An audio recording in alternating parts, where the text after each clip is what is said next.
Hello అండి. నేను మీ స్వప్న. ఎండలొచ్చేసినాయి గదండీ! రిఫ్రెషింగ్‌గా ఉండడం కోసం అని జెప్పేసి ఇంట్లో సపోటాలుంటే సపోటా డ్రై ఫ్రూట్ మిల్క్ షేక్ అయితే చేశానండి. నేనే చేశానా అనిపించిందండి బాబు! అంత అయితే బావుంది. ఒకసారి మీరు కూడా ట్రై చేయండి నాకొచ్చిన పద్ధతిలో.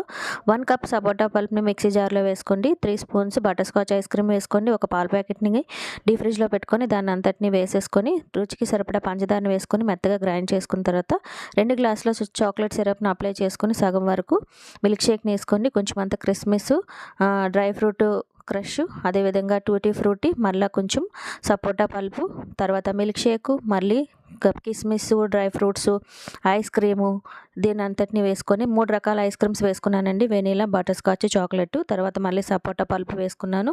మళ్ళా డ్రై ఫ్రూట్, కిస్మిస్, టూటీ ఫ్రూటీ వేసుకొని చాక్లెట్ సిరప్‌తో డెకరేట్ చేసేసుకున్నానండి. అంతేనండి. చూసారా ఎంత డిలైట్‌గా చాలా బావుందండి. టేస్ట్ అయితే సూపర్‌గా ఉంది. మీరు కూడా ట్రై చేయండి. నచ్చితే ప్లీజ్ నా ఛానల్‌ని సబ్స్క్రైబ్ చేయండి.